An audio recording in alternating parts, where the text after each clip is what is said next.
Good morning. We were looking at the book of Daniel, a movie on it, on Saturday, and it just reminded me of the part it actually comes up in the movie. And it's when the king, Nebuchadnezzar, has a dream and he wants all the wise men to interpret the dream, but he wants them also to tell me the dream and then interpret it. So the wise men come and they say, "Tell us the dream and we'll interpret it." And he says, "No, you tell me what the dream was and the interpretation." And the wise men say, "No king has ever demanded this of their wise men." And the king gets furious. I think he has forgotten the dream. But either way, he's saying to them that I know you. If you know the dream, you'll just make up some interpretation anyway. But if you are really wise men and sorcerers and magicians and people who contact the gods, then you will be able to tell me what the dream was and the interpretation. So it escalates, and he is getting ready to kill all the wise men, including Daniel and his friends. So Daniel begins to pray and to seek an answer to the dream. And again, the wise men are coming before the king.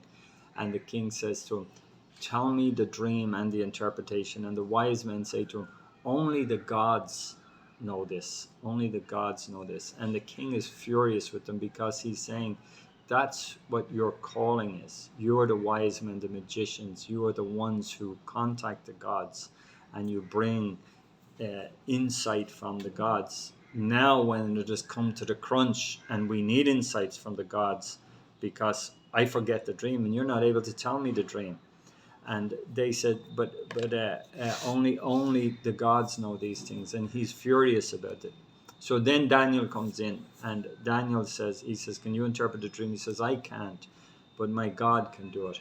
And Daniel tells the king what the dream was, about the great statue with the golden head and the silver chest, etc.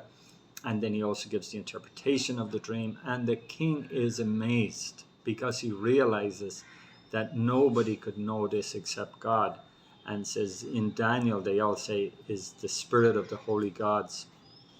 And this is the wonderful part. Like, there is a sense with the wise men and the sorcerers that, you know, come on, who hears from God? We just kind of fudge it all about, and we kind of present it up in a kind of very sophisticated way, and we do some little hocus pocus. It all sounds some ritual ceremonies, and we are the God men. But it can't be that way in Christianity.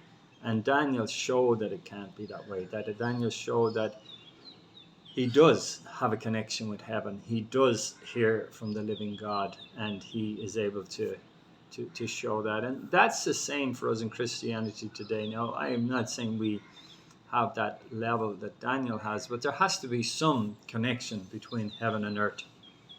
And just one last thing about Daniel is, the dream is a fascinating dream. It's the four kingdoms. The golden head is the Babylonian, the silver chest, the Mede-Persian, and then the brass is the Greek Empire, and then the Roman Empire, the last empire. Now Daniel is, raised up to a very high position. He's also from the tribe of Judah, a royal family, a royal line of Israel, and he knows some of the things of government. And because he has this capacity, and as later on, there's another dream which is similar, of the four kingdoms. And in this one, Daniel has greater insight because he begins to understand empire very well, and world empires and their scope and how long they reign and the limitations of their reign. And then he goes on to speak about the Messiah who will come, and his kingdom will have no end, and the increase of the kingdom will have no end. It will fill all the earth.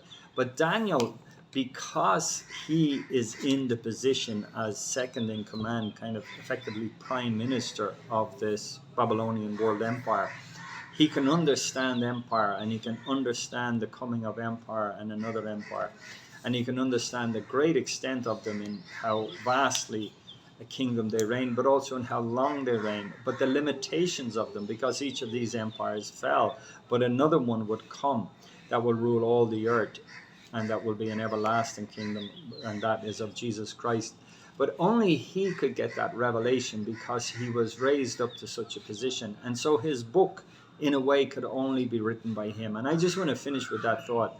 You know, Daniel's experience in life enabled him to do and give the particular revelation that he had. And the same at yours and mine. We've had particular experiences in life, and good and bad. You know, Daniel's didn't look all good. He was exiled from his land. He was saw the destruction of his, heard of the destruction of his city, Jerusalem, and the sacred temple, and now in a foreign land, exiled, and not all good for him, but through it all, he gained vast experience, and God raised him up. And through all of that, he was able to write the things that he wrote. And God uses all the experiences that we have in life and built up a whole kind of life of Daniel, a foundation on Daniel. The theologians call it the origin of the scriptures, or the genesis of the scriptures, meaning that the scriptures didn't just come from the time Daniel sat down and wrote his book, but that it was his whole shaping of his whole life by God that enabled him to do what he did. And in the same way, God has shaped and formed your life with the good and bad experiences to be able to do certain things in ministry that other people are not able to do. And we thank God. And mixed with that is the inspiration of God, where the Spirit of God spoke to Daniel and showed him various things, but could only show him within the context of the fact that he had a great deal of knowledge himself of empire and those things. And in a way, God also shows us generally in the context of the experience and trainings and abilities that we have. So anyway, there you go, some food for thought. Have a good day. Bye-bye.